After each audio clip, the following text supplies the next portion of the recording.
Alhamdulillahirabbil alamin wa bihi nasta'in ala umuri dunya waddin. Wassalatu wassalamu ala asyrafil anbiya'i wal mursalin wa ala alihi wa ashabihi ajma'in.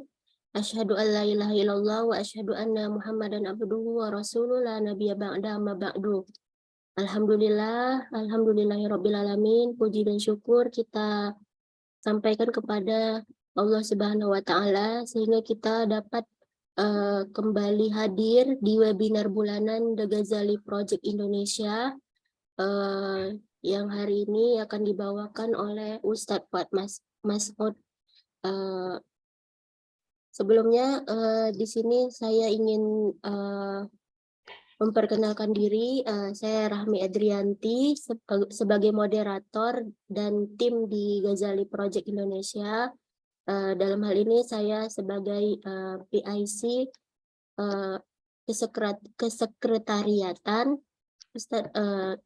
dan di sini juga ada beberapa tim yang hadir, yang insya Allah juga ada yang lain akan menyusul hadir di forum virtual meeting kita ini. Selanjutnya saya ingin mengucapkan terima kasih banyak kepada Ustadz Fuad Mas'ud yang sudah berkenan hadir untuk memberikan ilmu, men-sharing ilmunya di forum virtual room ini, karena kami sendiri juga merupakan salah satu tempat, maksudnya kami masih perlu banyak belajar dari berbagai macam ahli-ahli yang paham tentang Islamic worldview pada khususnya gitu, Ustadz. Jadi kami memohon kepada Ustadz untuk nantinya memberikan sharing ilmu yang mendalam mungkin kepada kami, sehingga kami bisa mendapatkan pencerahan yang lebih jauh terkait Islamic worldview atau pandangan hidup Islam. Oke, sebelum kita memulai acara ini, izinkan saya untuk mempersilahkan terlebih dahulu kepada koordinator kami, koordinator The Ghazali Project Indonesia, Dr. Lisa Listiana, untuk memberikan opening speech dalam diskusi webinar hari ini. Kepada Dr. Lisa, kami persilahkan. Baik, terima kasih Rahmi. Bismillahirrahmanirrahim. Assalamualaikum warahmatullahi wabarakatuh. Waalaikumsalam warahmatullahi wabarakatuh. Alhamdulillah, puji syukur pada Allah. Kita masih diberikan nikmat iman, nikmat sehat, nikmat Islam, nikmat kesehatan ya teman-teman semuanya. Salawat serta salam juga mari kita panjatkan kepada junjungan role model kita, Nabi Allah Sallallahu Alaihi Wasallam. Semoga kita senantiasa mendapatkan syafaat dari beliau ya. Terima kasih saya ucapkan kepada Dr. Fuad Mas'ud sudah berkenan untuk berbagi ilmunya pada sore hari ini. Dan ini satu topik yang sangat menarik sekali ya terkait dengan manajemen bisnis dan bagaimana sih sebenarnya kalau kita mungkin khususnya teman-teman yang mungkin ada rencana untuk bikin bisnis gitu ya, untuk apalagi yang mungkin sedang mengelola bisnis, bagaimana agar pengelolaannya, bisnisnya itu bisa berjalan sesuai dengan perspektif Islam gitu. Jadi terima kasih juga kepada teman-teman yang sudah hadir. Ini mohon izin untuk kita record sehingga nanti juga bisa kita upload ya di channelnya The Ghazali Project. Jadi mungkin tidak hanya teman-teman yang sekarang hadir live sore hari ini untuk bisa ikut menyimak, mendapatkan pencerahan dari Pak Dr. Fuad, lalu tapi juga teman-teman yang mungkin bisa menyimak setelahnya gitu. Jadi mungkin sekilas memperkenalkan ya terkait The Ghazali Project. Ini adalah satu program yang sebenarnya diinisiasi oleh Prof. Asad Zaman. Jadi mungkin bagi teman-teman yang sering ikut di webinar bulanan kita Sunday Talk bersama Prof. Asad, mungkin sudah familiar gitu ya. Jadi bagi yang baru pertama kali mungkin bergabung di webinar ini, dipersilakan untuk bergabung teman-teman. Jadi kita sebenarnya di sini mencoba untuk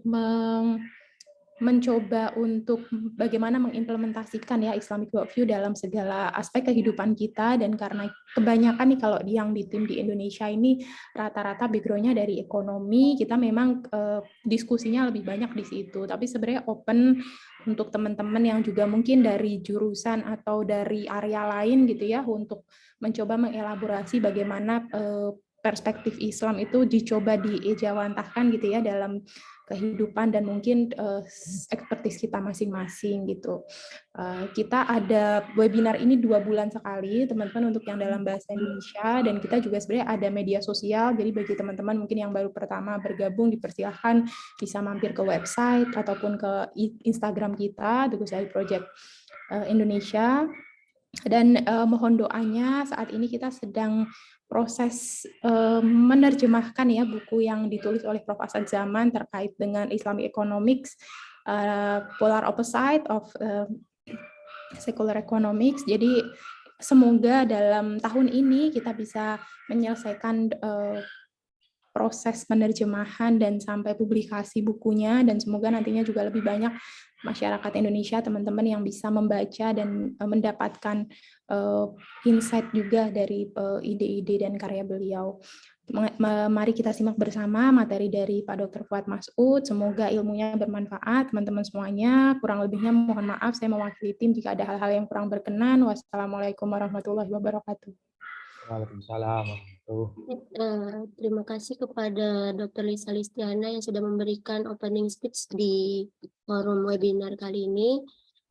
Selanjutnya, untuk mempersingkat waktu, saya langsung persilahkan kepada Ustadz Fuad Mas'ud untuk menyampaikan materinya terkait manajemen bisnis dalam pandangan hidup Islam. Kepada manajemen bisnis berbasis pandangan hidup Islam, kepada Ustadz Fuad Mas'ud, kami persilahkan. Baik ya. Assalamualaikum warahmatullahi wabarakatuh. Waalaikumsalam warahmatullahi wabarakatuh. Wa bihi nasta'in wa ala umuri dunya waddin. Asyhadu an la ilaha illallah wa asyhadu anna Muhammadar Rasulullah. Allahumma sholli ala Muhammad wa ala ali Muhammad. Hadirin para peserta atau peserta webinar yang saya hormati, yang berbahagia.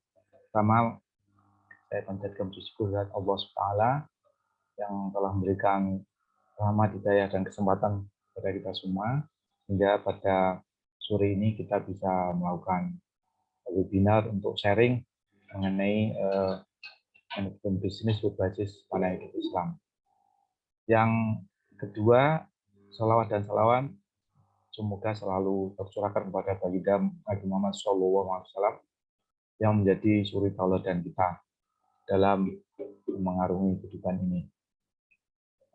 Pada sore hari ini, ya, bagaimana undangan dari panitia ya, webinar ini, saya akan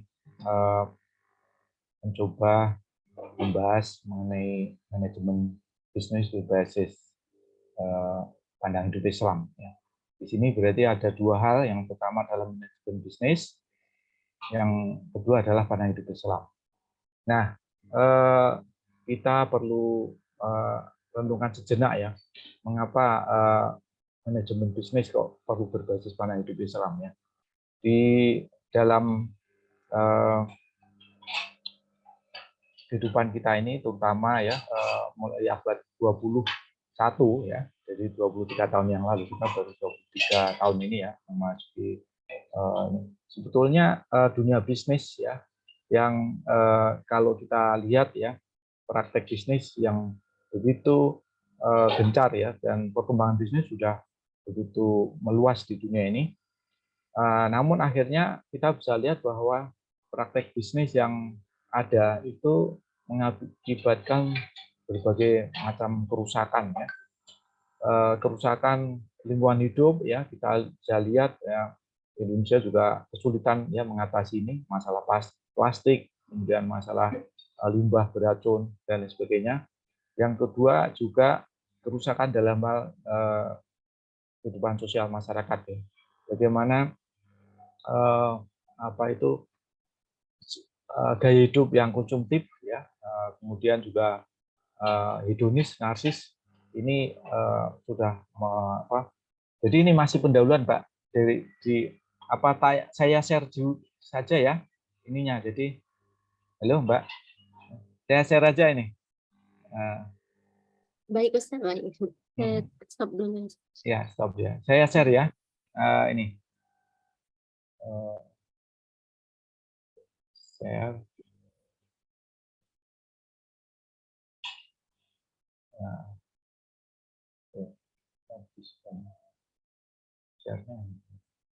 Share screen.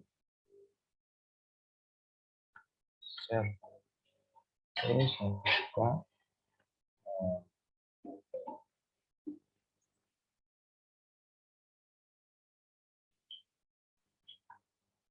Sudah kelihatan? Sudah Ustaz. Ya, baik. Jadi memulai hal ini ya, kita lihat sebetulnya dari Amerika yang merupakan pusat dari pendidikan bisnis seluruh dunia, termasuk di Indonesia, kita bisa lihat banyak buku-buku mengenai bisnis, mengenai manajemen itu berasal dari Amerika ya, jurnal-jurnal, textbook, dan juga para konsultan. Nah, mulai abad 21 ini sebetulnya banyak para pakar ya di Amerika itu sudah khawatir sekali ya, perkembangan bisnis begitu pesat dan meluas seluruh dunia, terjadi globalisasi dan lain sebagainya, tetapi hasilnya antara lain yang paling membahayakan bahwa bisnis itu ternyata justru membuat dampak negatif yang sangat besar. Ada dampak positif ya, misalnya penciptaan lapangan kerja, terus penyediaan produk dan jasa layanan hidup manusia menjadi lebih nyaman, lebih enak ya. Namun manfaat yang baik itu cuma sedikit kalau dibandingkan dengan manfaat madorot atau akibat negatifnya. Di dalam artikel yang sangat terkenal ini Beyond Selfishness ya, itu si Harry Misberg yang sangat terkenal. Kalau orang belajar manajemen pasti ketik di Google, mesti namanya itu mesti muncul ya, Harry Misberg itu dari Kanada yang sangat terkenal.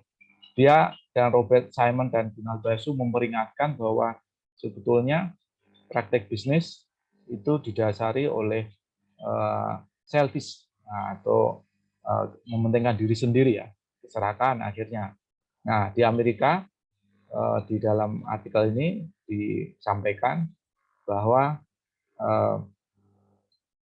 tingkat kemiskinan itu tetap aja sangat besar ya, kalau dibanding dengan keuntungan-keuntungan perusahaan yang telah diperoleh oleh perusahaan-perusahaan multinasional bisa di Amerika.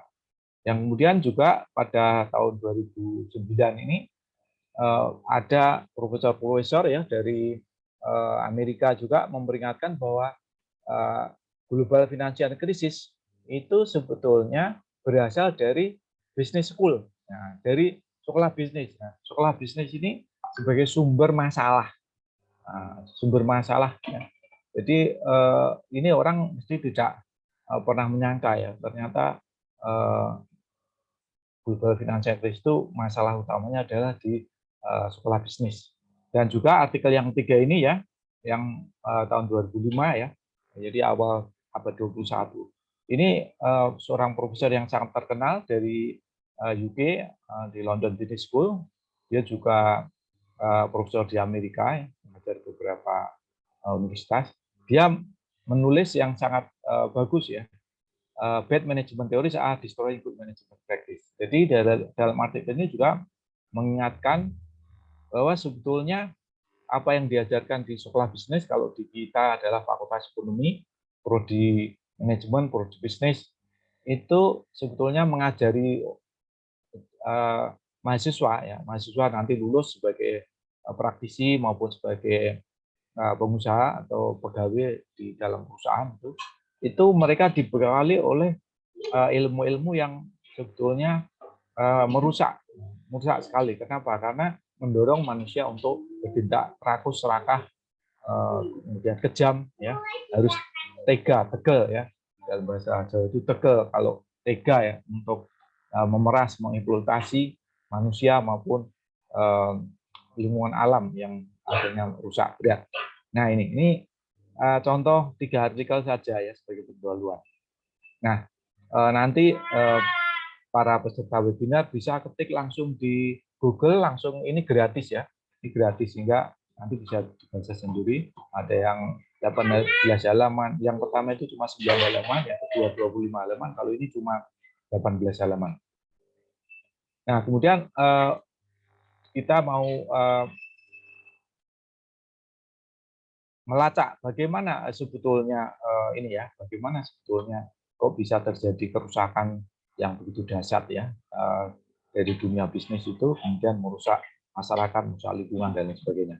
Politik pun juga jadi rusak karena dalam bisnis itu kan menghalalkan cara untuk profit. Nah, itu nanti akan ada kerjasama dengan para politikus maupun para pejabat yang korup itu ya di sini ya, memberikan izin-izin bisnis yang sebetulnya tidak layak ya, tapi gimana lagi karena dapat uang ya. Nah kemudian saya mulai dengan ini ya. Jadi kalau di dalam kuliah ya, tentunya kita harus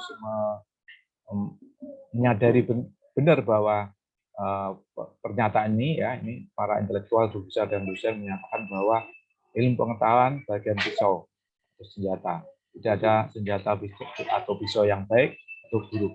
Senjata itu netral. Senjata pisau tergantung orang yang menggunakan. Bila digunakan oleh orang jahat, senjata untuk kejahatan. Bila digunakan oleh orang baik, senjata pisau untuk kebaikan. Nah,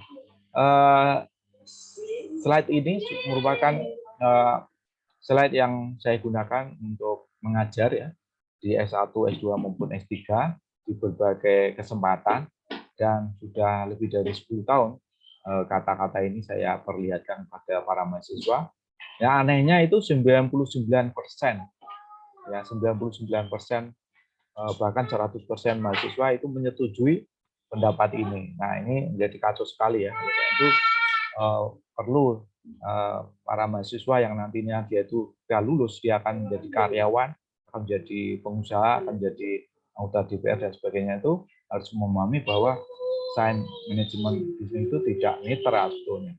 Kenapa? Ini saya mengutipkan ya. Salah satunya pertama kita harus mengerti definisi manajemen ya. Definisi manajemen itu banyak sekali ya kalau di buku-buku itu dari yang kuno ya, misalnya tahun 61 yaitu manajemen adalah seni untuk mencapai tujuan melalui dan dengan orang lain secara dalam organisasi yang formal ya. Di sini ada removing black blocks to performance ya, the art optimizing, mengoptimasikan ya efisiensi ya, effectively untuk mencapai tujuan. Nah, ini tahun 2013, kemudian ada tahun 2015, 16. Nah, yang intinya ini there is no generally accepted definition. Jadi tidak ada definisi yang bisa diterima apa sebuah manajemen itu. Yang intinya adalah tentu ada POAC kalau sudah terkena ya, planning, optimizing, executing dan controlling itu. Nah, ini salah satunya yang definisi pengertian manajemen. Manajemen adalah usaha pencapaian tujuan bersama orang lain melalui proses perencanaan, planning, organizing, executing, controlling dengan menggunakan sumber daya secara efisien dan efektif. Nah, ketika saya belajar manajemen tahun 1981 di Fakultas Ekonomi Gadjah Mada pada waktu itu ya, itu yang menerima kayak begini ini ya sudah terima aja, hafalkan, pahami gitu toh. Tapi sebetulnya apa masalahnya? Ternyata setelah saya pelajari puluhan tahun, akhirnya wah ini masalah itu ya. Jadi definisi seperti ini sebetulnya tidak baku dan kita bisa protes. Nah, nanti protesnya nanti kita akan bandingkan lagi dengan definisi saya ya. Nah, kemudian kita lebih dalam lagi mengetahui bagaimana sebetulnya manajemen Barat itu.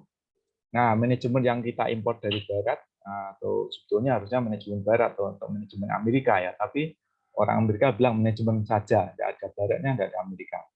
Nah, saya mengutip Peter Drucker ya, pada tahun 78 itu menyatakan manajemen is social function, bla bla bla, ini sudah tak terjemahkan.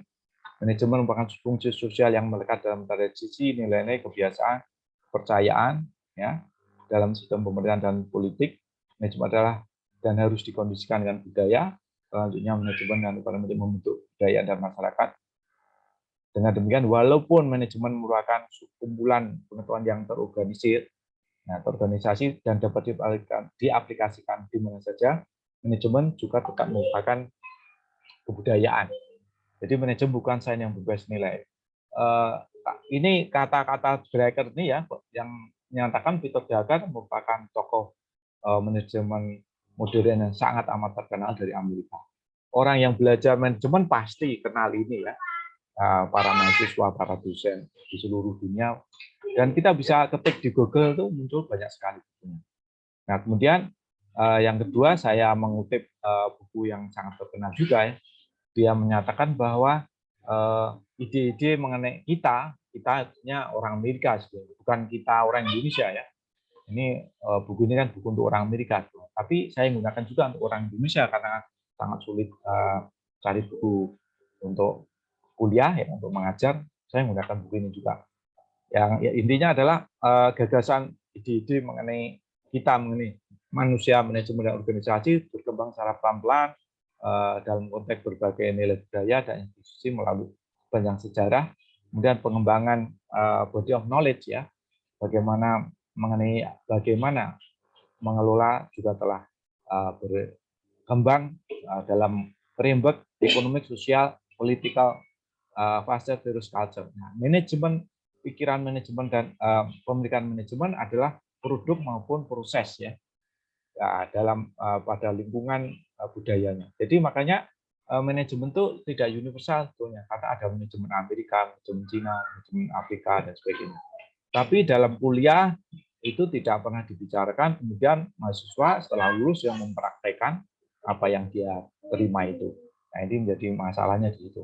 Nah, salah satu buku yang bisa saya sampaikan ini, misalnya The Function of Management, fungsi manajemen itu ya semua orang sudah tahu, planning, POAC, organizing, actuating, controlling. Nah, jadi pada buku yang lain mungkin berbeda karena apa? Karena actuating ini bisa ada yang leading, directing, communicating, motivating ya dan lain-lain. Tapi intinya bisa juga kita menggunakan POAC. Nah, kemudian manajemen bisa dipahami sebagai praktek atau sebagai sains atau sebagai profesi. Nah, kalau sebagai praktek sebetulnya manajemen itu sudah dipraktikkan oleh orang ya. Ini ya. Ini kita lihat mana tadi sudah dipraktikkan orang sejak ribuan tahun yang lalu. Jadi kayak ini, pertanian. Kakek nenek kita, orang Indonesia itu sudah bisa praktek pertanian ya, perikanan, perkebunan, tidak usah sekolah di IPB atau Gajah Mada ada perikanan atau kehutanan dan sebagainya. Ini praktek. Tapi ilmunya itu kan ilmu perikanan, terus perkebunan ya, pertanian itu kan fakultas ekonomi di fakultas pertanian ya, perikanan, perkebunan di Indonesia kan baru ya paling banter 60 tahun, 70 tahun. Nah, itu sebagai praktek. Maka manajemen juga seperti itu, dipraktekkan sudah lama sekali. Terus manajemen sebagai sains, nah ini yang baru sekitar 150 tahun lah paling lama. Nah, kalau sebagai profesi ya, ini masih tanda tanya, apakah manajemen itu profesi? Ada yang ya, ada yang tidak. Tapi menurut saya ya masih belum ya, gaduh-gaduh lah. Tidak seperti kedokteran. Kalau kedokteran itu kan orang harus sekolah kedokteran ya, sekolah apoteker untuk jadi apoteker, sekolah farmasi ya, nanti ambil prodi profesi. Nah, kalau manajemen enggak, manajemen itu engineer bisa, mungkin juga IAIN, UIN ada, para dakwah itu dia punya usahawan banyak, ada lembaga pesantren ribuan orang itu, dia enggak belajar manajemen secara formal, tapi bisa menguasai itu. Nah, itu profesi apa iya, itu masih tanda tanya. Nah, kemudian bisnis ya, tadi ada manajemen bisnis ya. Bisnis itu adalah kegiatan mencari profit. Ini kalau di Google seperti ini ya, kita lihat. Nah, ini juga masalah juga sebetulnya, apakah memang definisi ini bisa kita terima ya. Nah, ini nanti tergantung ya. Nah, kemudian metafora bisnis ya. Kalau orang belajar bisnis dari Amerika, maka paling tidak ada 3 macam metafora ya, kiasan. Bisnis sebagai perang ya. Oleh karena itu kalau perang itu ya harus ada strategi, ada ancaman, ada menang kalah dan sebagainya. Terus bisnis as a game, bisnis sebagai permainan kayak football misalnya atau sepak bola ya. Makanya ada teamwork, tujuan, winner loser juga ya. Itu unpredictability ya, sulit untuk diprediksi ya, menang kalahnya itu ya. Nah, kemudian bisnis as machine ya. Bisnis sebagai mesin. Mesin untuk apa? Untuk memperoleh keuntungan ya. Nah, jadi menumbuk kekayaan. Jadi jenisnya ada calculability, ada efisiensi dan sebagainya. Makanya kalau orang mau bisnis pasti ada ini efisiensi. Nah, tadi saya sampaikan bahwa manajemen telah dipraktikkan ribuan tahun yang lalu, namun manajemen sebagai sains mulai diajarkan sebagai bidang studi di perguruan tinggi baru sekitar 100 tahun atau katakanlah 130 tahun lah di Amerika sana. Nah, kalau Indonesia ya baru 60-an tahun lah. Nah, buku manajemen itu kita bisa lihat yang bahasa Indonesia ya, itu baru tahun berapa? Tahun 60-an. Ya, sekitar itu. Nah, kita bisa lihat bahwa kalau begitu pemahaman kita mengenai manajemen itu ya otomatis kita mengikuti orang Barat ya, orang Barat itu. Nah, orang Barat sejak dulu sukanya menjajah bangsa-bangsa lain ya. Nah, sekarang kita juga dijajah juga, tetapi bukan melalui seperti Belanda atau Jepang atau Inggris, tapi kita penjajahan melalui pendidikan. Nah, penjajahan intelektual melalui buku-buku, jurnal-jurnal dan sebagainya.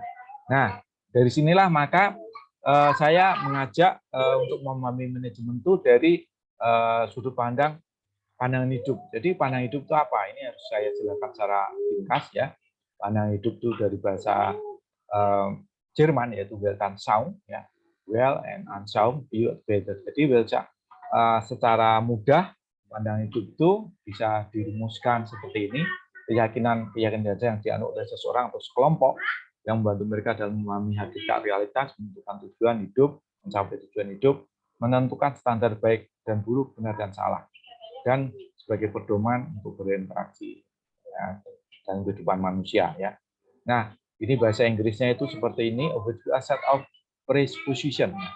Karena itu sejumlah presuppose, asumsi yang mungkin benar, separuh benar atau sama sekali salah. Ini kutipan langsung dari bukunya James Sire ya 2004. Jadi mereka sudah mengakui bahwa ada kemungkinan benar atau salah itu.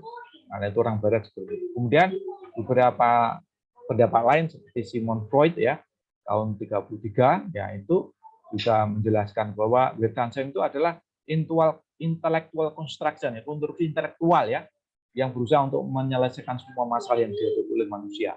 Ya. Terus ada juga buku-buku lain ya.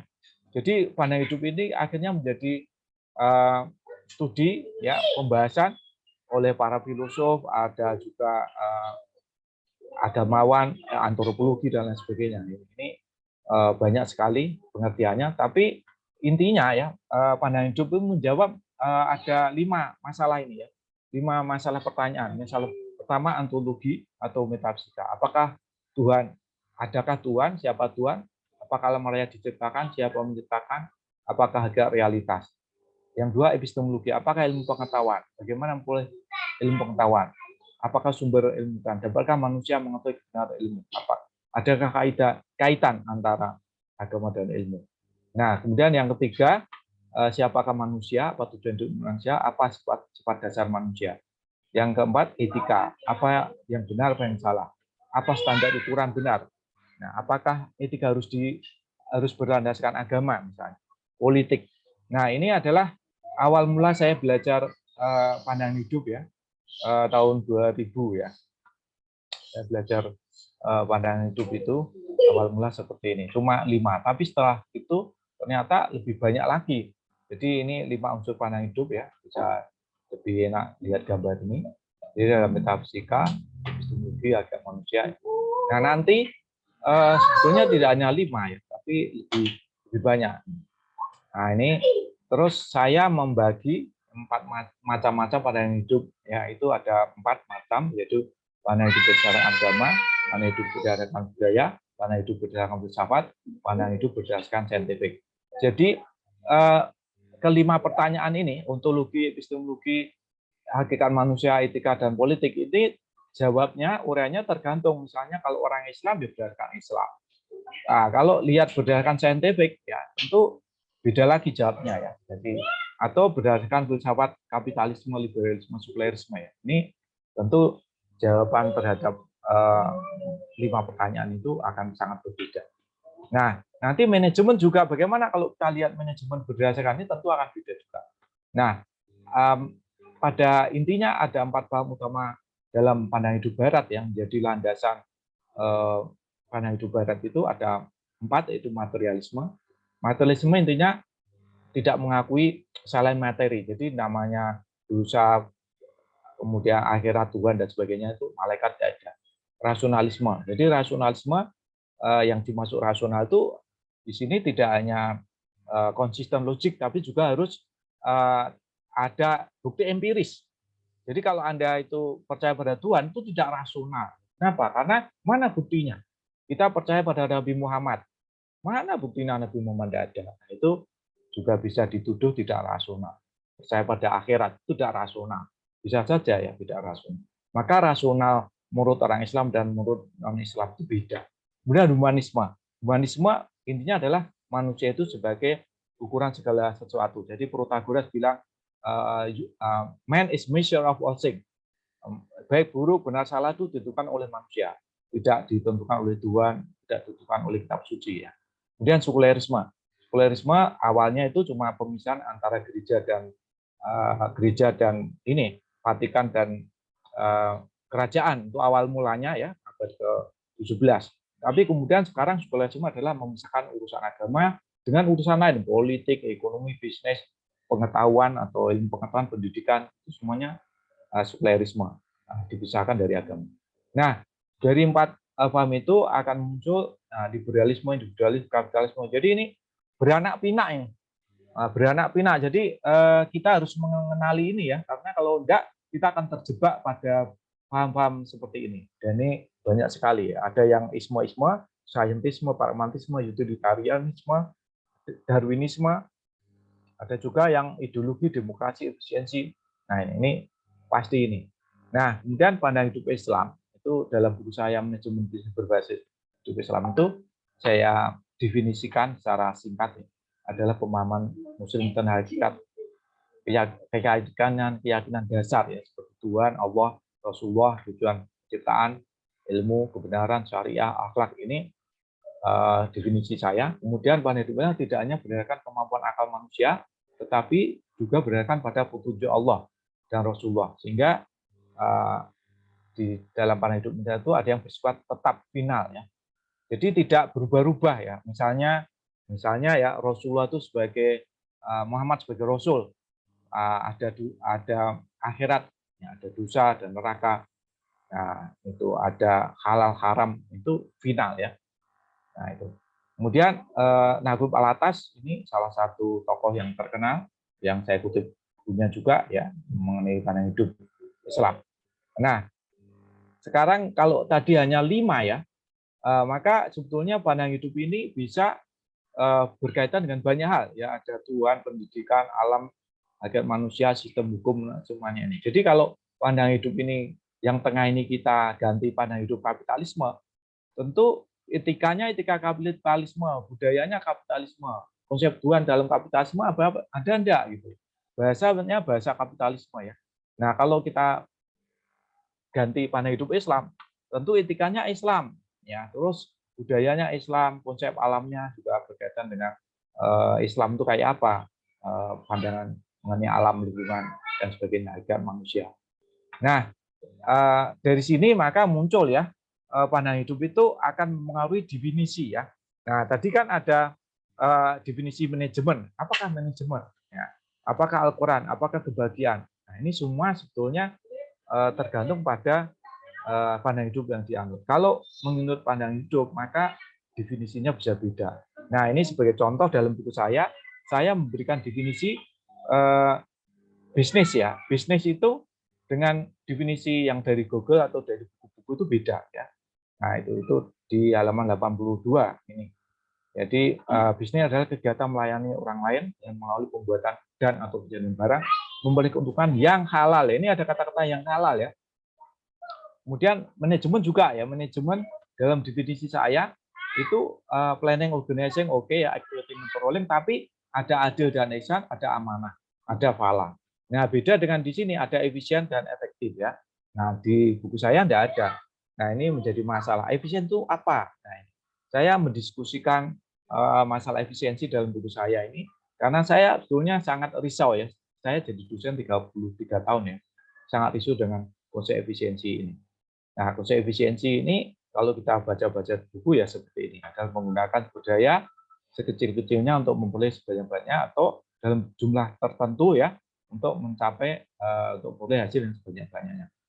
Nah, ada juga efisiensi is doing thing right. Ini kayaknya bagus ya, tapi ternyata itu juga masalah juga ya. Nah, jadi untuk yang tadi yang efisiensi, nah ini juga jadi masalah ya di dalam pembimbingan atau dalam praktek ini sekarang tidak mungkin ya menggunakan efisiensi itu dalam kegiatan-kegiatan tertentu ya. Nah, bahkan kalau kita lihat harus ada standar ukuran ya, misalnya kilometer, kilogram, waktu ini harus ada pembanding, misalnya Honda sama Vespa ini jelas sekali bahwa Honda lebih efisien daripada Vespa dalam hal penggunaan bahan bakar ya. Nah itu. Nah, problemnya itu kalau kita mengenai efisiensi ya, maka fokusnya pada urusan duniawi, aspek yang dapat dihitung. Jadi kalau kita misalnya beribadah bulan depan itu ada kurban ya. Kurban itu efisien ya mungkin sapinya yang harganya ya 20 juta saja.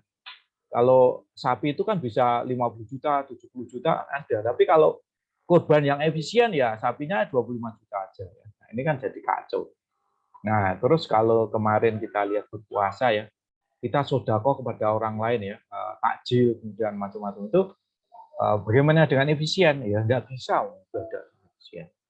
Ibadah dengan efisien ya gimana? Jadi efisien itu akhirnya hanya cocok untuk mesin sebetulnya, bukan untuk kepada orang tua atau mungkin liburan atau mungkin dalam waktu COVID dulu kita ada jogo tonggo ya. Jadi kita membantu tetangga yang kena COVID dan juga kita sendiri juga kena COVID dibantu juga oleh tetangga.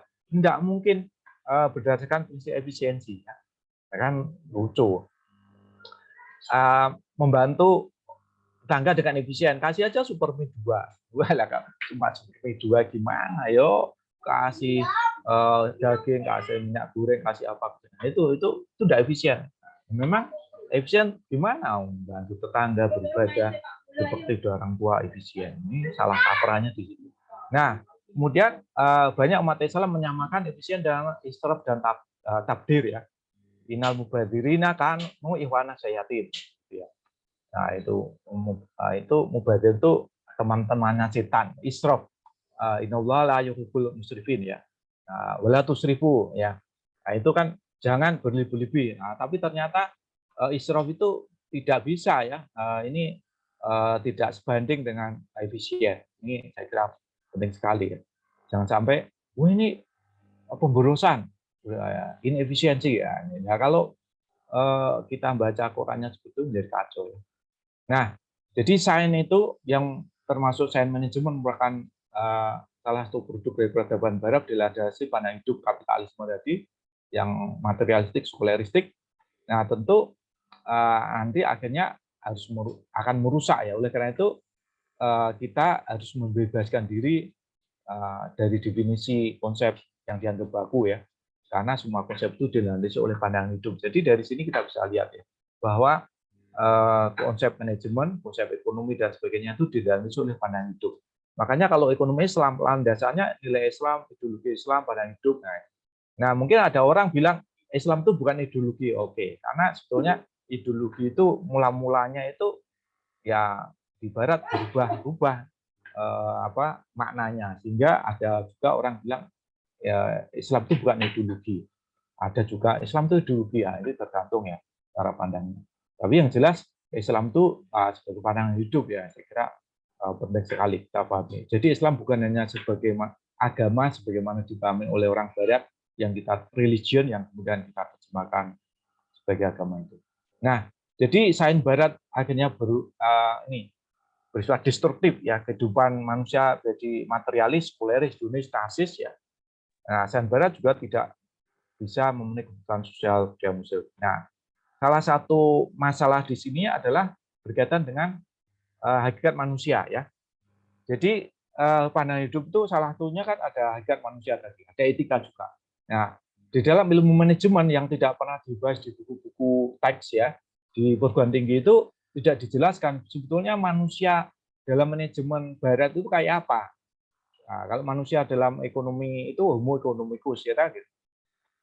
Nah, ini ada contoh ya, perspektif agama Kristen mengenai hak manusia. Tapi ini kan agama Kristen kan tidak sebagai landasan manajemen Barat itu yang ada ya. Mungkin manajemen Kristen kalau ada, tapi kita bicara manajemen yang ada di buku-buku yang diajarkan di berbagai universitas itu tidak ada kaitan dengan agama Kristen. Nah, kemudian ini makanya agama Kristen sudah dikesampingkan, kemudian orang Barat membuat teori sendiri, membuat konsep sendiri mengenai hakikat manusia dalam sains modern. Ya, ini manusia adalah aktor ekonomi yang rasional, manusia adalah binatang sosial dengan kebutuhan sosial utama, manusia adalah pencari aktualisasi diri dengan kebutuhan utama untuk dipandang dan menggunakan talenta, manusia adalah organisme yang kompleks. Jadi ini adalah landasan sains modern berkaitan dengan ekonomi, manajemen, juga psikologi, saya kira mengacu ke sini juga ya, dari Barat itu. Nah, kalau kemudian kita bicara motivasi manusia dalam ekonomi, dalam bisnis, nah tentu kita lihat juga manusia di Barat itu riset mengenai motivasi kan dari kera, ya tikus, burung dan sebagainya. Nah, kemudian itu nanti akan dicobakan untuk manusia kayak apa. Nah, sehingga kita kenal ya dalam buku-buku manajemen itu ada Abraham Maslow, teori David McClellan, teori dua faktor, setting theory. Ini semua itu teori-teori itu sebetulnya berdasarkan pandangan hidup tadi. Kalau pandangan hidup ini ada teori kebutuhan McClellan, kemudian ada teori Abraham Maslow. Di Google itu kalau kita ketik Abraham Maslow hierarki ini gitu ya, pasti muncul gambar ini ya. Ini tahun 43 aslinya, terus kembangkan penjelasannya ada di tahun 54, ada tahun 68, penjelasan lebih rincinya ya. Yang pertama cuma tahun 43 itu cuma berapa halaman ya? 25 halaman ya. Terus jadi satu buku ya, 200 halaman, 300 halaman.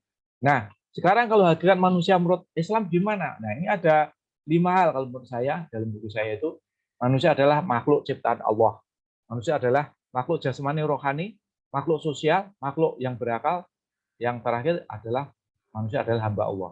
Jadi ini beda sekali kalau di Barat tadi, ini ya, manusia itu aktor ekonomi rasional, manusia itu binatang sosial, manusia itu pencari aktualisasi diri, manusia organisme yang kompleks. Jadi tidak ada manusia kok makhluk Allah, makhluk Tuhan itu tidak ada. Jadi Tuhan itu tidak penting. Nah, makanya kalau kita lihat ya, paling makhluk sosial itu mau ya, orang Barat mau.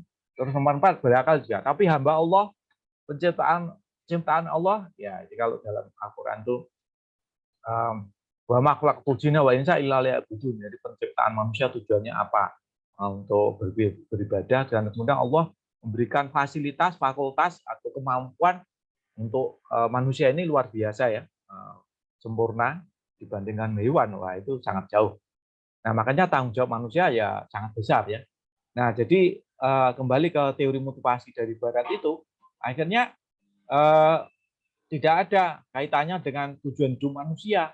Ya, pokoknya manusia itu ya kayak binatang itu, pengennya mencari kesenangan, menghindari kesusahan. Nah, teorinya seperti itu. Nah, sebetulnya bisa saya gambarkan ya, faktor-faktor penentu kebutuhan manusia itu ya, manusia itu ada yang berdagang, ada yang jadi dokter, ada yang pengemis, ada yang pelacur dan sebagainya. Itu perilaku manusia ya. Itu ditentukan oleh kebutuhan, keinginannya. Keinginan makan, keinginan sekolah, keinginan apa itu ya. Nah, tapi di sini ada pandangan hidup, ya, keyakinan ini. Jadi kalau orang Islam tentu kan harus makan yang halal misalnya itu. Nah, ini antara lain ya kalau masalah makanan. Kalau pakaian juga, kenapa orang Islam sekarang banyak sekali yang mau menutup aurat dengan jilbab, padahal jilbab itu kadang panas juga ya. Nah, itu ya perilakunya itu ditentukan oleh pandangan hidup ya, bahwa dia yakin bahwa jilbab itu wajib, sehingga ada orang ngomong jilbab tidak wajib ya akhirnya dia tidak mau tutup. Nah, itu ya keyakinan-keyakinan yang dianunya itu. Ada orang yakin takut pelacur itu haram, nah dia tidak mau. Tapi ada yang tidak yakin, ya udah, manusia akan halal haram itu ya berkaitan dengan pandangan hidup itu. Nah, manusia sebagai muslim ya, itu yang penting ada itu jasmani dan rohani. Jadi aspek jasmani dan rohani itulah yang nantinya akan mendorong manusia ya. Tapi jadi ada pandangan hidup ya. Nah, saya gantikan alternatifnya itu perilaku manusia itu dalam pandangan saya ini kebutuhan beribadah ini. Ini sangat penting kalau di Indonesia ya. Di Indonesia kita lihat di mal-mal, di pasar, di rest area, di terminal, di stasiun, semua ada musola ya, tempat ibadah itu ada. Kalau di Amerika, di Eropa kan tidak ada gereja-gereja. Maksudnya di mall ada gereja, stasiun, mall, sekolah-sekolah kan tidak mungkin ada gereja. Kalau di Indonesia, rest area di mana-mana ada musola. Bahkan ada Jumatan juga di rest area besar. Masa ada rest area, ada gereja, ini mungkin di Indonesia mau ada itu ya. Ada gereja kan cuma seminggu sekali biasanya gitu.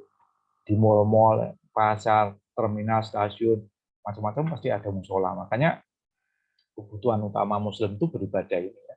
Nah, yang lain ada sama, makan minum. Tapi ada kebutuhan hidayah ini. Ini yang menurut mengapa orang Islam dianjurkan setiap hari membaca Al-Quran walaupun hanya satu halaman. Nah, terus ada kajian ustadz-ustadz di TikTok, di YouTube dan sebagainya, di masjid-masjid, di sekolah-sekolah. Karena ada kebutuhan hidayah itu ya. Nah, yang lain-lain saya kira sama ya. Nah, yang beda ini dua ini. Nah, kemudian dari kebutuhan tadi ya 7 macam kebutuhan, yang ini bukan merupakan hierarki ya. Kalau Maslow kan tadi hierarki, ini bukan hierarki. Nah, ini ada makan, minum, rohani bisa hiburan, teman, keluarga ya. Nah, itu kemudian kalau kita kembali kepada manajemen bisnis barat tadi, karena landasannya itu adalah pandangan hidup barat, maka bisnis modern barat itu mesti hanya fokus pada maksimasi keuntungan hasil. Rasional, kalkulatif, efisiensi, impersonal, objektif, pragmatis, sekuler. Nah, tidak ada halal haram di sini, tidak ada ya. Nah, dan yang sebagai ukurannya itu 6 ini mesti ya, paling tidak 6 ini. Mungkin bisa ditambah lagi ya. Jadi harus rasional, kalkulatif. Nah, kalau bisnis Islam gimana? Ya, bisnis Islam itu dilandasi oleh pandangan hidup Islam, maka ada makut syariah. Makut syariah yang intinya adalah tujuan rahasia-rahasia yang diletakkan Allah yang terkandung dalam setiap hukum untuk keperluan pemenuhan manfaat umat manusia. Nah, ada pertama ada 5 sebetulnya ya. Kalau kita membaca buku fikih Islam atau makut syariah dalam ekonomi itu ada 5. Tapi sebetulnya bisa dikembangkan, misalnya ada menjaga lingkungan hidup. Ini sangat penting kalau sekarang ada global warming, ada pencemaran lingkungan, banjir, longsor, dan kemudian macam-macam itu ya. Nah, itu polusi udara, polusi laut, air, dan sebagainya. Makanya jaga lingkungan hidup. Jadi, makut syariah dalam manajemen bisnis itu sangat perlu ya. Harus diperhatikan sekali.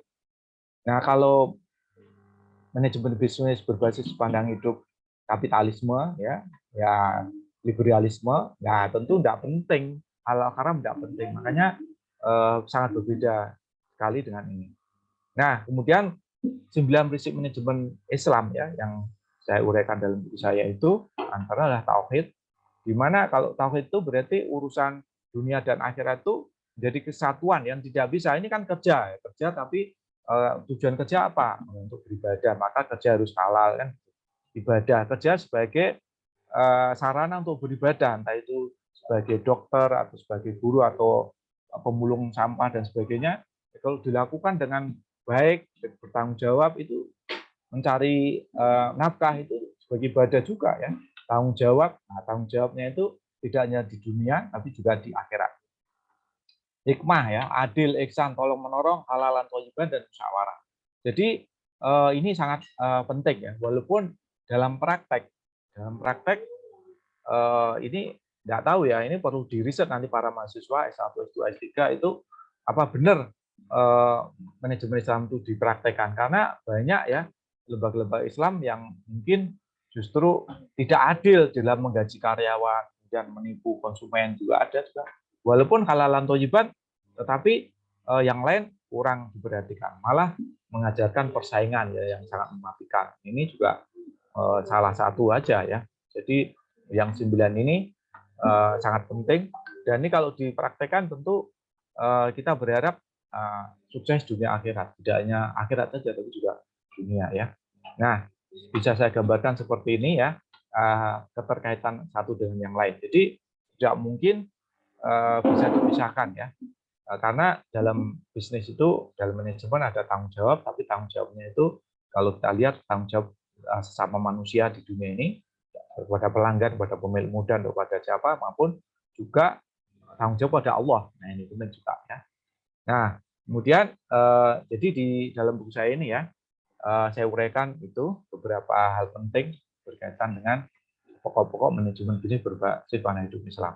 Nah, oleh karena itu kita harus membandingkan ya, untuk bisa memahami itu kita membandingkan bagaimana manajemen bisnis berbasis pandangan hidup kapitalisme misalnya. Nah, ini tidak pernah diungkap karena memang orang belajar itu ya sudah seperti dalam buku-buku, kemudian dalam training-training, pelatihan-pelatihan kewirausahaan itu tidak pernah mengkaitkan antara tujuan bisnis dengan tujuan hidup manusia. Nah, akhirnya ya seperti yang dikhawatirkan oleh para intelektual dari Barat ini ya, 2002, 2005, 2000, dan banyak sekali artikel-artikel di Barat itu yang sebenarnya sudah memperingatkan ya, ini akan semakin buruk ya kondisi bisnis di seluruh dunia ini, karena hanya mementingkan keuntungan-keuntungan di dunia ini tanpa memperhatikan masa depan, eksploitasi alam, eksploitasi manusia dan sebagainya. Nah, kemudian terakhir ya, bahwa dari manajemen bisnis berbasis pandangan hidup Islam ini kita bisa menyadari bahwa selama ini pemahaman kita mengenai manajemen bisnis itu sebetulnya mengikuti orang Barat ya, dan kita sebagai Muslim tidak paham juga ini apa, orang Barat itu pandangan hidupnya apa, kok akibatnya seperti ini ya. Dan yang terakhir adalah terjadi penjajahan intelektual ya, penjajahan akademik di lembaga-lembaga pendidikan tanpa sadar. Nah, oleh karena itulah maka mari kita bongkar ya, mari kita pahami, dan akhirnya nanti kita sebagai Muslim ya kita berusaha untuk mempraktekkan ya manajemen bisnis ini. Baiklah, saya kira demikian apa yang saya sampaikan. Nanti kita bisa sambung dengan tanya jawab atau diskusi sharing dalam session ini. Waktu saya kembalikan kepada Rahmi, silakan ya. Oke, terima kasih banyak Ustadz Fuad Mas'ud yang sudah memberikan secercah ilmu yang sangat mendalam kepada kami semua. Selanjutnya kepada para hadirin, sahabat Ghazalian, The Ghazali Project Indonesia untuk bertanya kepada Ustadz Fuad langsung. Untuk jumlah pertanyaan 3 penanya terlebih dahulu. Apabila lebih dari 3 nanti akan ditambah lagi termen pertanyaannya. Oke, silakan kepada para hadirin jika ada yang ingin menanyakan langsung atau mengetik di kolom chat.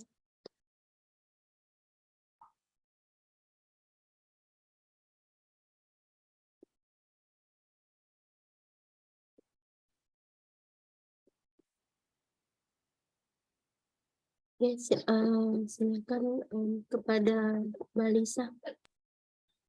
Baik, terima kasih Ustadz Fuad Mas'ud untuk materinya. Masya Allah, ini berasa ini ya, satu semester di kelas. Sangat sekali. Saya mungkin boleh Ustadz dielaborasi, kalau tadi sempat disinggung ya mungkin sedikit untuk memotivasi orang gitu dari perspektif Islam. Kalau mungkin kalau di manajemen umum tuh menyebutnya manajemen SDM gitu ya.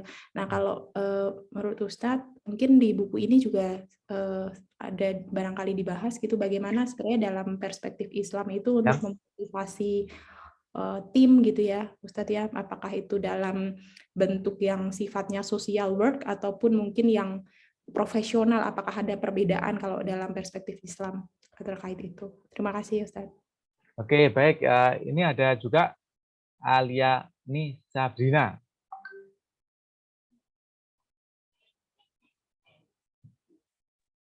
Langsung bertanya, Ustaz.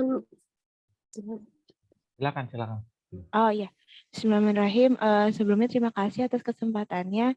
Jadi di sini saya mau bertanya, Ustadz, terkait dengan aplikasi dari manajemen ini dalam hal kemudian mungkin salah satunya tentang pembayaran gaji. Jadi kalau saya menemukan case itu, ada case di mana kemudian sebuah perusahaan itu sudah melabeli dirinya itu syariah, gitu, perusahaan syariah. Namun pada faktanya dalam realitanya itu ketika mereka dalam pembayaran gaji ini tuh tebang pilih gitu, Ustadz. Jadi melihat yang disukai gitu. Kalau karyawannya disukai gitu, maka gajinya akan dinaikkan. Tapi kalau karyawannya itu kritis dan sebagainya, padahal itu kritisnya adalah untuk perusahaan itu sendiri, cenderung malah stagnan gitu terkait dengan gajinya. Nah, ini bagaimana kita menanggapi ini terkait dengan hal ini sebagai kemudian akademisi maupun nanti ketika sebagai seorang praktisinya gitu, melihat ini. Mungkin itu. Terima kasih atas kesempatannya. Apa saya baca dulu, Ustaz. Ada satu lagi dari Mbak Ria ya. Izin bertanya, bagaimana sebagai Muslim menghadapi realitas di dunia bisnis saat ini yang masih berpandangan kapitalisme? Apakah lebih baik menghindari industri yang ada, menganggap haram, atau bagaimana? Dikarenakan banyak industri yang mulai mengarah pada tren sustainability. Terima kasih, Ustaz. Oke, baik ya. Baik ya. Oke. Yang pertama ya, saya ingin tanggapi tadi Bu Lisa ya, mengenai manajemen berkaitan dengan manajemen SDM ya. Nah, kalau menurut saya untuk istilah sumber daya manusia itu udah istilah yang tidak Islami itu. Sumber daya manusia. Itu udah istilah yang salah. Sumber daya manusia. Memangnya manusia itu sumber daya. Jadi kalau manusia itu sumber daya, diperlakukan seperti sumber daya, ya manusia itu seperti mobil, berkomputer, atau seperti sapi atau kuda itu. Nah, ini harus kita gugat ini ya, kita bongkar dulu ya. Human resource itu kan istilah dari barat ya, memang asal usul human resource itu kayak dulu ya, zaman di barat ada perbudakan, di mana budak itu dia kerja di perkebunan, di pertambangan, di pertanian itu semua untuk kepentingan majikan, Makanya human resource ya, kalau mereka tidak bisa produksi langsung buang aja. Nah, jadi itu istilah sumber daya manusia itu adalah istilah yang sebetulnya sangat rasis ya, manusia kok sumber daya. Nah apa istilah yang paling tepat? Nah, ini menurut saya di buku saya nulis buku judulnya 40 mitos manajemen sumber daya manusia tahun 2000 ya. Nah, itu di dalam bahasa Indonesia ada istilah yang sangat amat terhormat, sangat bagus, yaitu karyawan.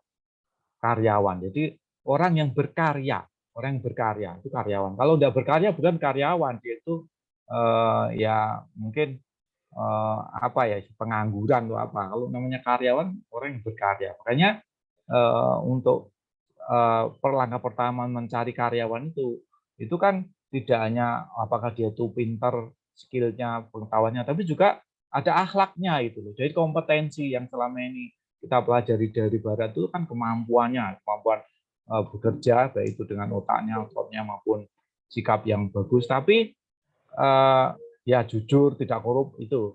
Tapi itu kan berkaitan dengan etika di kerja. Tapi etika dengan Allah gimana? Nah, enggak ada di situ, karena yang penting profesional ya, profesional itu sesuai standar profesional itu. Tapi dia memisahkan urusan profesi itu dengan Tuhan. Jadi seorang dokter atau seorang engineer gitu, atau seorang dosen, dia sangat produktif, Scopus produktifnya, tapi walaupun dia suka mabuk-mabukan, mungkin juga dia suka pelacur dan sebagainya, itu urusan pribadi gitu. Nah itu jadi kembali ke nih konsep SDM itu ya, itu konsep yang kapitalistik ya, dan ini pasti akan menjurus pada eksploitasi karena sumber daya manusia. Nah oleh karena itu harus diganti nih dengan istilah ya, kalau bahasa Indonesia sangat bagus, yaitu karyawan. Nah dari sini maka manajemen pengelolaan karyawan ini ya harus berdasarkan Islam. Dalam buku saya ada sedikit itu. Jadi misalnya bagaimana di dalam dunia Islam itu, tapi kadang-kadang orang akal-akalan. Yang penting kan saling ridho. Nah karyawan itu menjawab juga tadi Mbak Aliani ya.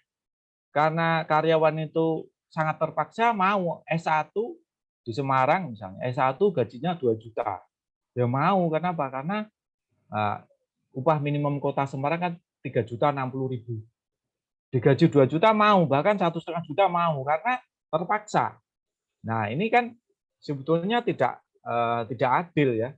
Nah, kecuali kalau memang perusahaan itu memang perusahaan startup ya, memang belum ada profit, yaitu dia belum bisa menggaji banyak, itu tidak apa-apa. Tapi perusahaan itu sudah berkembang pesat. Ya kalau sekolah muridnya beribu-ribu orang, bangunan gedungnya juga bagus, mobilnya juga bagus, gajinya kok di bawah UMK aja jauh. Nah ini saya kira masalah itu ketidakadilan.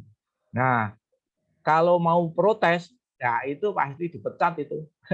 Nah itulah orang Islam jadi sebetulnya tidak konsekuennya di situ.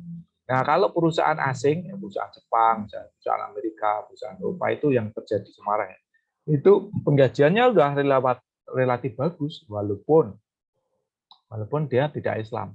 Nah ini harusnya ini jadi koreksi ya, lembaga-lembaga, organisasi, perusahaan yang sudah mengatakan syariah, ya kalau memang dia profitnya sudah bagus ya harusnya dia memberikan penggajian atau kompensasi itu juga harusnya meningkat kan gitu. Beda kalau awal mula ya, di mana perusahaan atau organisasi itu memang baru kecil, bisa gajinya cuma 1 juta ya dah, 1 bulan, ini tidak apa-apa memang.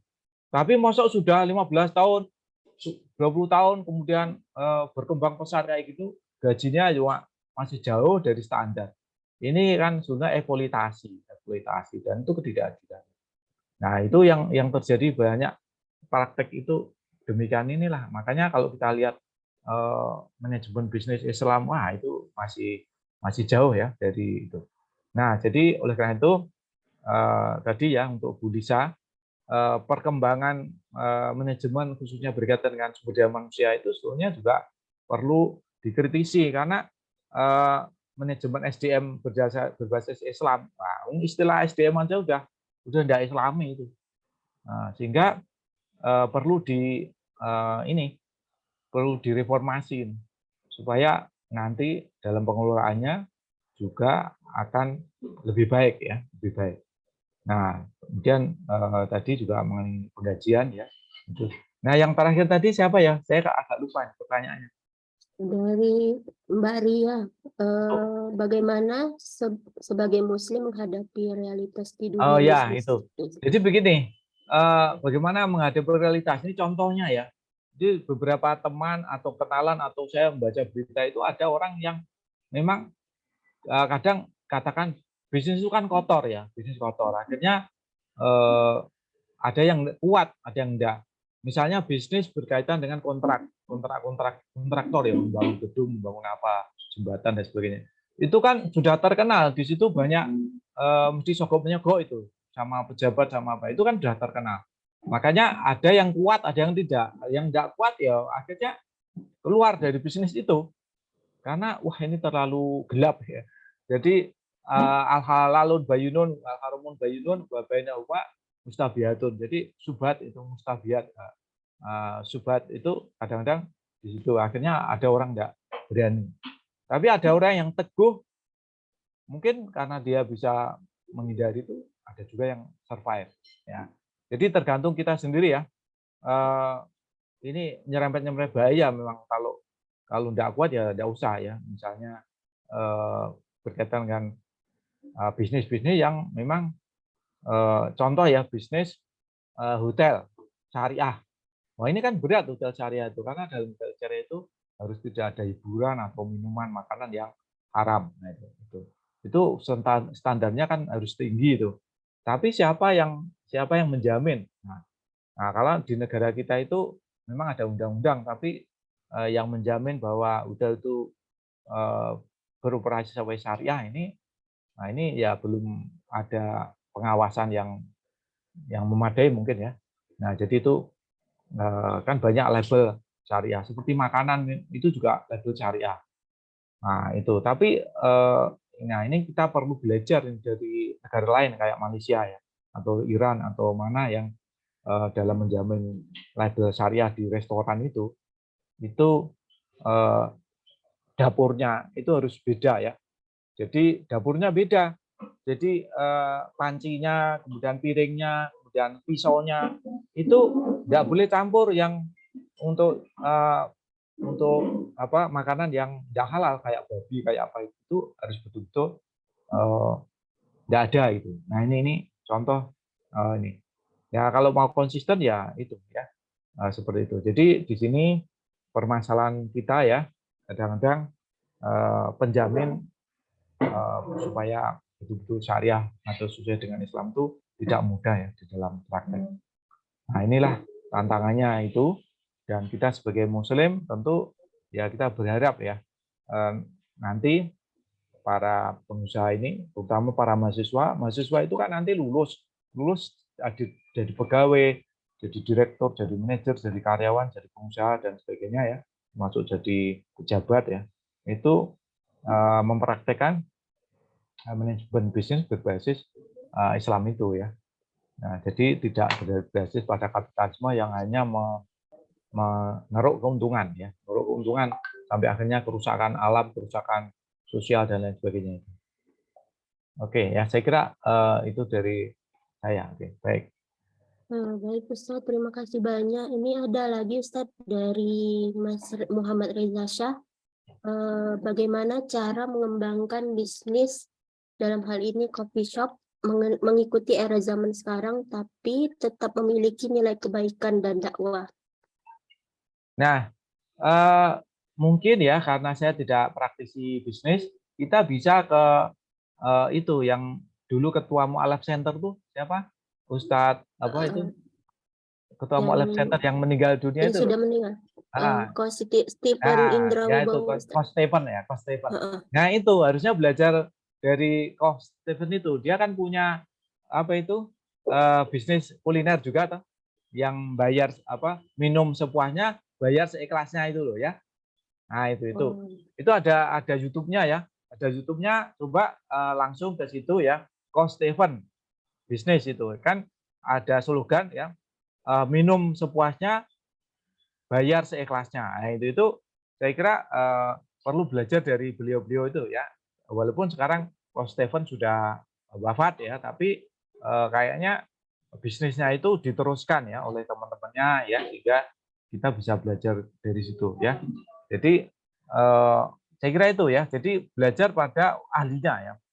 Nah kalau saya sih bukan ahli dalam praktek kayak gitu, jadi saya hanya tunjukkan aja antara lain tuh Coach Stephen ya, yang bisnisnya berkembang pesat ya, dan dia sodakonya juga sangat banyak ya.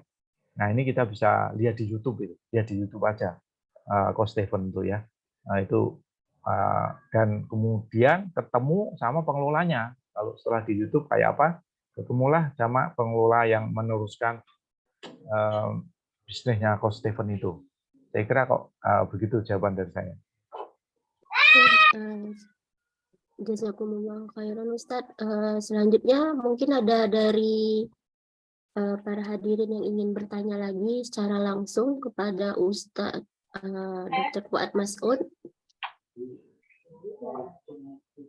Ini ada lagi Ustadz dari Mbak Joan di kolom chat.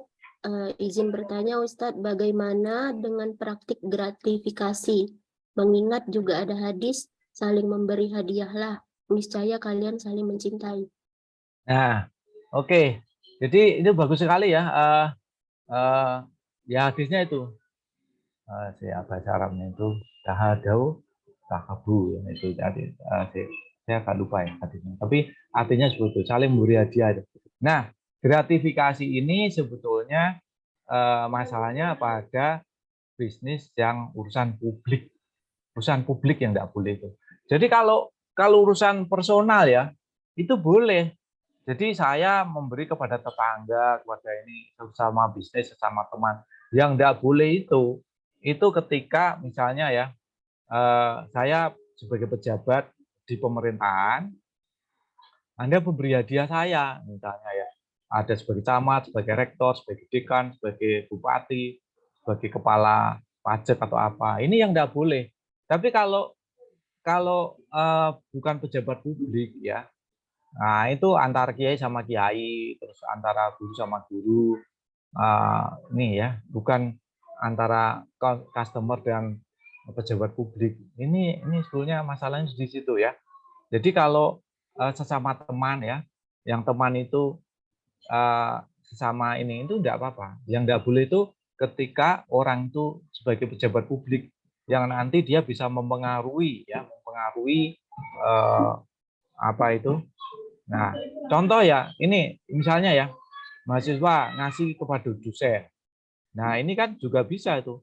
Wah, dosennya nanti kayak menyogok supaya apa nilainya biar bagus kan gitu toh.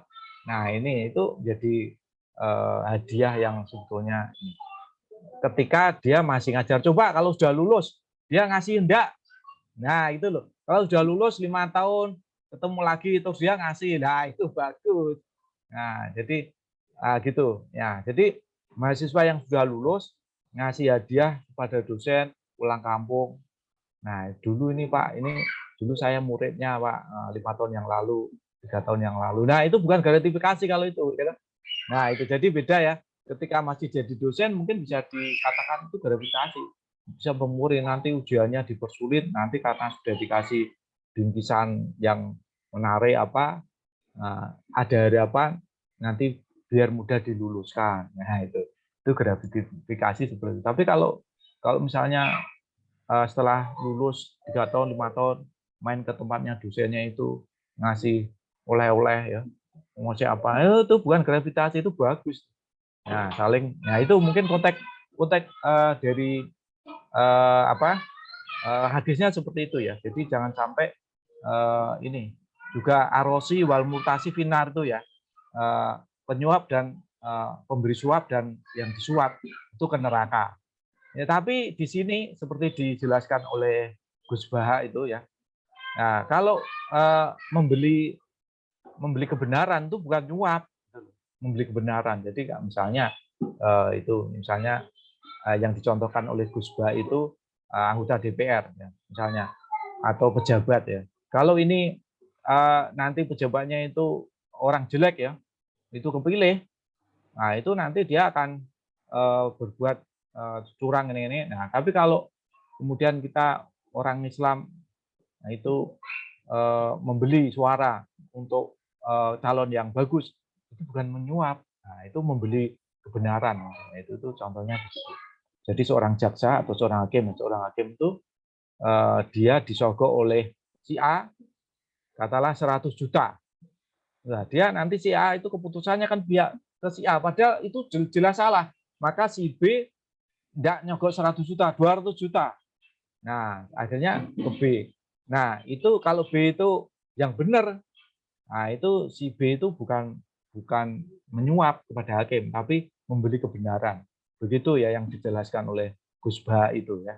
Jadi tergantung ya, kalau kebenaran itu bukan menyuap, demi kebenaran mengeluarkan uang banyak untuk kebenaran, bukan menyuap. Jadi saya kira itu ya, tadi memberi hadiah Nah, itu sebetulnya dikhawatirkan nanti gratifikasi itu mempengaruhi itu ya. Nah, tadi saya contohkan dosen dan mahasiswa ya. Kalau dosen sudah mahasiswa sudah lulus ngasih hadiah ragelem, nah itu jenenge ya bisa gratifikasi itu, gratifikasi. Kalau sudah lulus ya 2 tahun, 3 tahun, atau 5 tahun main ke dosen ngasih hadiah. Nah, itu baru benar itu kalau dia memang hadiah supaya tadi meningkatkan saling mencintai tadi sesama tetangga dan sebagainya. Nah, itu ya konteksnya. Wih, baik. Masih. Masya Allah sekali Ustadz, atas penjelasannya Ustadz. Mungkin dari hadirin ada yang ingin bertanya lagi atau dari saya juga ingin menanyakan juga Ustadz terkait tadi antara dosen dan mahasiswa. Kebetulan di sini juga kebanyakan profesinya dosen ya Ustadz. Jadi misalnya ini saya kan tinggal di daerah Sumatera Utara Ustadz. Jadi hal-hal yang pemberian itu jadi dianggap lumrah gitu Ustadz. Misalnya kalau apakah ini termasuk gratifikasi juga Ustadz? Misalnya dosen setelah membimbing mahasiswa, bukan membimbing ini, membimbing yang lumrah itu KKN dan magang gitu. Kadang mahasiswa memberi kepada dosen gitu Ustadz. Apakah itu termasuk gratifikasi gitu? Kemudian juga di sini saya ingin bertanya juga terkait bagaimana apa yang perlu dipersiapkan oleh anak-anak muda sekarang, terutama di generasi Z ini Ustadz, dalam menghadapi supaya bisa berpandangan hidup Islam. Karena sekarang ini mungkin anak-anak muda sudah banyak terpapar teknologi, tapi mereka tidak bisa secara baik memanfaatkan teknologi tadi Ustadz. Yang saya alami dari mahasiswa-mahasiswa sekarang ini, mereka tahu cara buat TikTok, cara apa saja begitu, tapi ketika nanti di dunia, mungkin di dunia entah di dunia kerja atau di dunia bisnis begitu, apa yang kita ajarkan itu gitu, mereka tidak mungkin udah dari generasi sebelumnya juga tidak menerapkan ajaran Islam dengan baik begitu Ustaz. Jadi menganggap seperti untuk apa kita ikuti sajalah atasan gitu. Padahal sebenarnya atasan itu tidak sesuai, tidak Islami gitu Ustaz. Kira-kira bagaimana caranya supaya posisi kita juga gitu yang sudah bekerja di satu tempat tadi tetap aman, karena mungkin tempat tersebut ada bagi sebagian orang sudah istilahnya cocok gitu, tapi dan itu mungkin tadi kalau dikaitkan lagi dengan hal yang masalah penggajian atau apa begitu ya, mungkin banyak yang terpaksa gitu kan Ustadz. Tapi kira-kira gitu Ustadz, bagaimana caranya supaya kita tuh tetap istiqomah gitu dalam berpandangan hidup Islam gitu Ustadz. Oke, baik ya, terima kasih ya. Nih, yang pertama mengenai hubungan tadi ya, contoh dosen tadi ya, dosen dan mahasiswa ya. Jadi kalau KKN, kalau dulu itu KKN ya, KKN itu atau KKL juga, KKN atau KKL itu ya bisa dikatakan gravitasi atau tidak ya sebetulnya. Ini lihat di universitas itu apakah ada larangan apa tidak, karena ada yang etika tertulis kadang-kadang ada itu ya di universitas itu ada yang menjelaskan tidak boleh, itu ada yang tertulis tuh ya, ada yang tidak tertulis, itu yang pertama. Jadi kalau melanggar berarti ya nggak boleh kan gitu. Tapi kalau misalnya tidak ada tertulis, maka sebetulnya dicari konteksnya. Jadi kayak misalnya KKN ya, KKN itu kan kalau di Undip itu satu tim itu 5 orang itu dari 5 fakultas. Jadi misalnya teknik, ekonomi, sastra, terus kesehatan masyarakat, terus perikanan gitu ya. Jadi satu tim itu 5 mahasiswa yang dari fakultas yang berbeda untuk satu desa misalnya gitu ya. Satu desa itu masuk itu pasti dari background yang beda-beda. Nah, ketika ini dia kemudian ngasih apa ya, hadiah lah kepada dosennya ya itu. Nah, ini memang ya memang bisa mempengaruhi sih, mempengaruhi nilai ya, mempengaruhi nilai itu masalahnya itu. Mempengaruhi nilai. Tapi kalau sudah selesai nilai sudah keluar, mau ngasih hadiah enggak? Nah, itu pertanyaannya itu loh. Nah, kalau nilai sudah keluar, mau enggak ngasih hadiah tadi?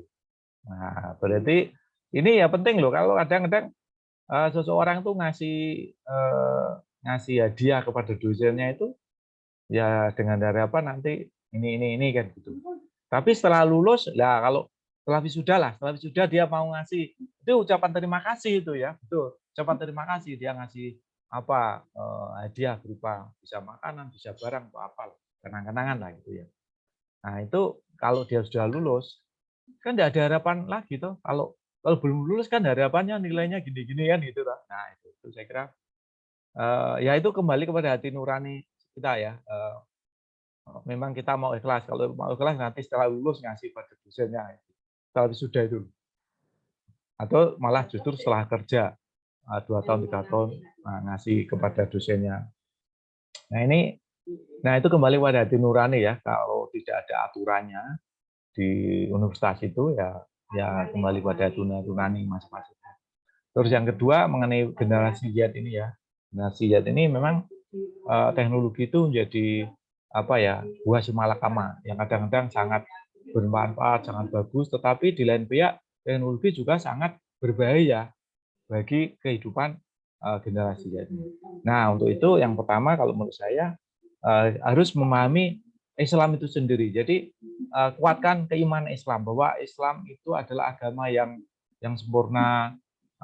Itu kalau saya suka ini dulu ya kita lihat bagaimana para mualaf dari Amerika, dari Eropa, dari itu para ilmuwan, para profesor itu kenapa kok mereka itu dan ateis atau agama lain kok masuk Islam?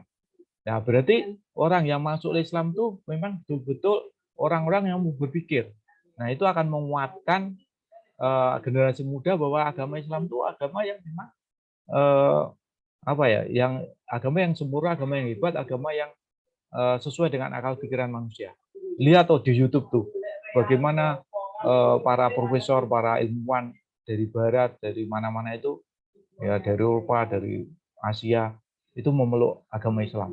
Nah, karena tertarik dengan Al-Quran, tertarik dengan sejarah Islam dan sebagainya.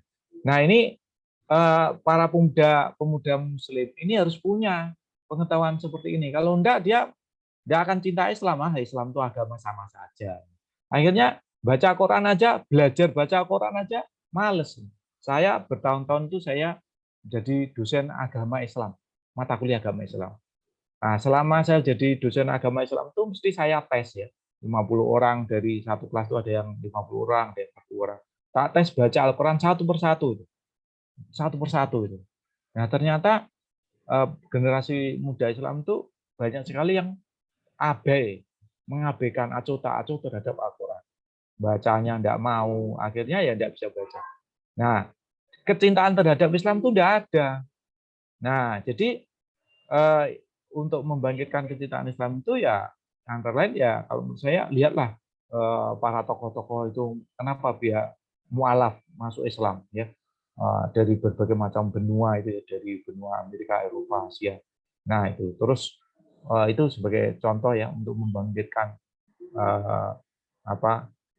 kecintaan terhadap Islam dari situ. Nah, kemudian menggunakan teknologi untuk mengeksplor Islam ya. Nah, itu sangat mudah dan kita harus menyadari ya dari situ kemudian orang akan cinta mau belajar membaca Al-Quran. Banyak sekali generasi muda sekarang tuh tidak bisa baca Al-Quran, apalagi suruh mencintai, ya tak mungkin lah. Nah, yang kedua ya harus punya komunitas. Komunitas itu ya kalau dalam bahasa Jawa itu berkumpul dengan orang-orang yang soleh. Nah, berteman dengan orang-orang yang soleh itu lebih selamat daripada berteman dengan orang yang tidak soleh. Padahal kalau berteman dengan orang yang tidak soleh itu harus kuat. Kalau belum kuat ya pasti akan ikut. Nah, boleh berteman dengan orang yang tidak soleh, tapi kamu harus kuat. kuat artinya punya pengetahuan agama Islam yang bagus ya. Nah, ini terus Anda tidak tergantung, ekonominya juga kuat ya. Nah, ekonominya tidak kuat, terus pengetahuan tidak ada, ya gampang nanti terjebak kepada yang tadi yang tidak baik. Kalau selamat ya, kita punya komunitas orang-orang soleh. Nah, itu terus dari sini kemudian nanti umur bertambah, nah nanti akan lebih memahami Islam, ya diharapkan nanti ketika jadi pengusaha, jadi karyawan dan sebagainya itu nanti akan mempraktekkan ya pandangan hidup Islam itu dalam kehidupan kita, baik itu dalam bekerja atau berbisnis, berpolitik segala bisa. Tapi awal mulanya ya harus itu mencintai Islam dulu ya, memahami bahwa Islam itu agama yang sempurna, agama yang hebat, agama yang kebenarannya itu dijamin oleh, contoh ya Al-Quran tuh, kehebatan Al-Quran itu apa? Al-Quran itu dihafal oleh berjuta-juta orang dan berubah satu huruf pun diketahui pasti ya. Kalau ini saya Profesor Dr. Said Adil Munawar tuh bilang penghafal Al-Quran tuh matanya itu kalau salah, telinganya ada orang baca Al-Quran sedikit salah itu dia sudah tahu. Nah, jadi minimal lah kita mengetahui kehebatan Al-Quran itu. Nah, kemudian kita meyakini itu, kemudian kita belajar membaca Al-Quran. Terus yang kedua tadi berkumpul dengan sama orang yang soleh. Ya. Nah, ini sangat penting. Kalau enggak, ya nanti akan mudah sekali tergerus ya. Karena memang generasi muda itu ini sekali. Nah, yang terakhir dari ini adalah kita harus waspada bahwa orang-orang yang di luar Islam itu ada sebagian yang sangat agresif ya, agresif untuk menjebak ya, merayu supaya orang Islam itu ikut ke dalam paham-paham ya yang hedonisme, narsisme tadi, bahkan sampai keluar dari Islam. Nah, itu memang dari ekonomi, bisa dari hiburan, bisa dari sekolah, bisa dari profesi, bisa ya. Jadi godaannya itu sangat besar ya. Oleh karena itu harus ada benteng-bentengnya itu. Bentengnya harus kuat. Kalau enggak ya teknologi itu sangat mudah nanti justru merusak generasi sekarang ini, generasi muda terutama. Oke, baik. Saya kira itu ya dari saya. Moga-moga bermanfaat ya untuk Masya Allah, membentengi Ustadz. akidah kita. Ya. Baik. Jazakumullah khair. Ustadz, terima kasih banyak atas pencerahannya kepada kami. Dan di sini ada yang ingin kami garis bawahi juga tadi terkait berteman dengan orang-orang yang soleh. Dan syukur alhamdulillahnya The Ghazali Project Indonesia ini juga berupaya untuk kami sama-sama jalan kepada jalannya Allah lagi, Ustadz. Sama-sama, karena di Ghazali Project Indonesia ini juga rata-rata bukan hanya lulusan dari ekonomi syariah saja, Ustadz, tetapi juga ada lulusan dari teknik, kemudian ada dari yang ilmu-ilmu eksak lainnya, sehingga kami bisa sama-sama saling reminder begitu, Ustadz, untuk bisa paham tentang Islam, paham tentang ilmu eksak tadi dikembalikan lagi kepada Allah Subhanahu wa taala. Ya. Ustadz, izin ini Ustadz, ada pertanyaan terkait bukan pertanyaan terkait topik hari ini, tapi pertanyaan terkait bagaimana caranya kami dapat membeli buku Ustadz Fuad Mas'ud gitu. Oke, bisa di WA ya, lewat WA ya. Itu kan saya ada di juga tuh, di anggota grup itu ya. Nah, nanti baik Ustadz. Ya bisa di WA. Nanti saya kirim ya itu lewat CNT atau lewat CNE atau Tiki atau apa itu. Baik Ustadz, kepada para hadirin sahabat Ghazalian di forum diskusi ini, silakan nanti untuk meng-WA panitia atau tim dari Ghazali Project nanti apabila ingin memesan, atau jika nanti ingin berkomunikasi langsung dengan Ustadz, apakah kami boleh bisa ya, ada nomornya itu nanti? ya, 081 Oke, Ustaz. 325 567674 di nomor itu ya. Oke, terima kasih Ustadz. Selanjutnya mungkin kita cukupkan. Saya dari moderator ingin meminta closing statement dulu dari Ustadz Fuad sebelum nanti ditutup secara langsung. Oke ya, baik. Baiklah ya. Sebagai akhir dari pertemuan webinar ini ya, saya ingin tekankan bahwa sebetulnya pemahaman manajemen bisnis yang selama ini diajarkan dan juga dipraktekkan oleh masyarakat Islam di Indonesia ini sebetulnya pandang bisnis berbasis kapitalisme. Padahal sebagai masyarakat Muslim harusnya memahami pandang manajemen bisnis berbasis pandang hidup Islam. Itu yang langkah pertamanya, harus memahami dulu. Nah, kemudian yang kedua harus kita menyebarluaskan pemahaman ini ya, karena ada perbedaan sangat menyolok ya antara manajemen bisnis berbasis pandang hidup Islam dan yang berbasis seperti kapitalisme itu. Namun demikian dalam praktek memang tidak mudah ya, karena memang yang baik itu, yang benar itu memang seringkali kayak berat sekali gitu loh. Yang salah itu mungkin dianggap mudah ya. Oleh karena itulah maka tugas kita untuk mengenalkan, menyebarluaskan ya manajemen bisnis berbasis pandang hidup Islam itu.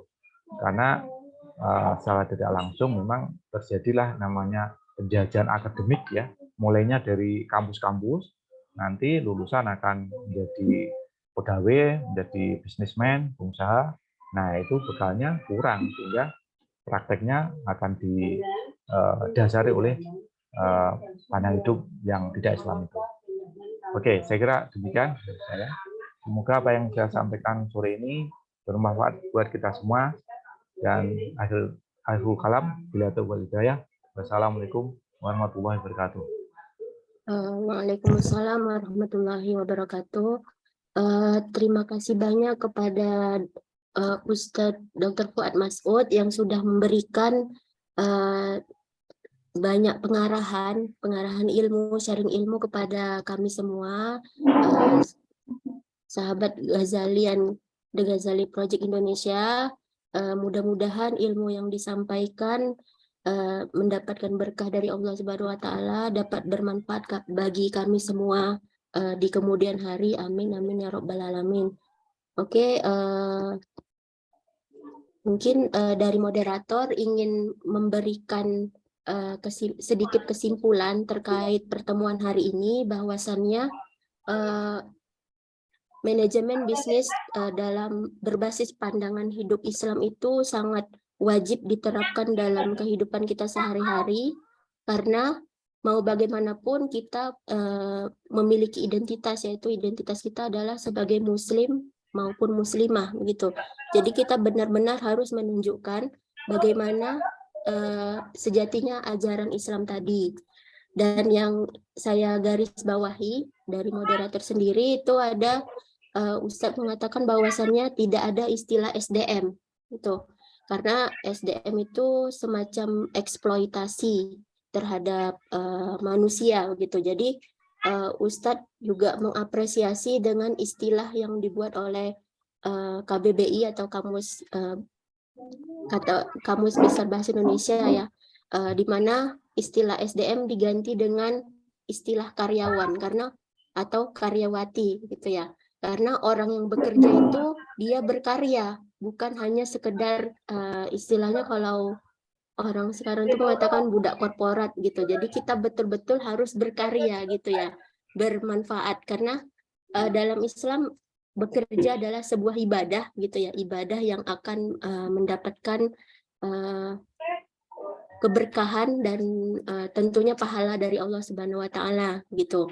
Dan untuk itu agar kita tetap berada di jalur yang benar begitu, kita tetap istilahnya walaupun di lingkungan kerja atau di lingkungan dimanapun gitu, kita tetap harus bisa membangun diri gitu, mulai dari diri sendiri untuk menjadi orang yang soleh ataupun solehah.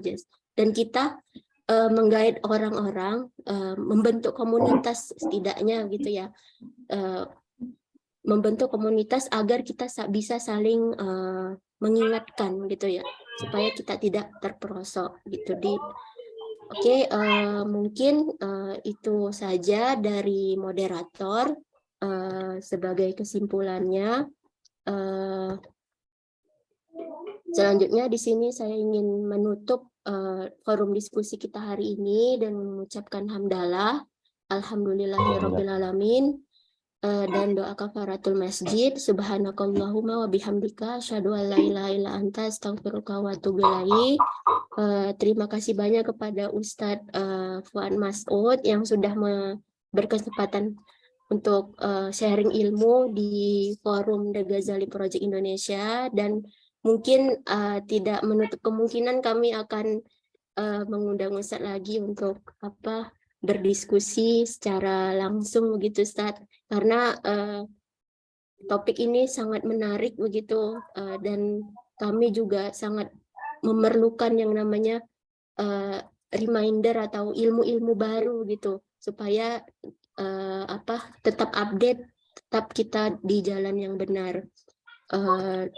Oke, kita tutup. Akhirul kalam. Terima kasih banyak kepada hadirin dan khususnya kepada Dr. Lisa Listiana selaku koordinator dari The Ghazali Project Indonesia. Wabillahi taufiq wal hidayah. Wassalamualaikum warahmatullahi wabarakatuh. Waalaikumsalam warahmatullahi wabarakatuh. Warahmatullahi wabarakatuh. Itu ada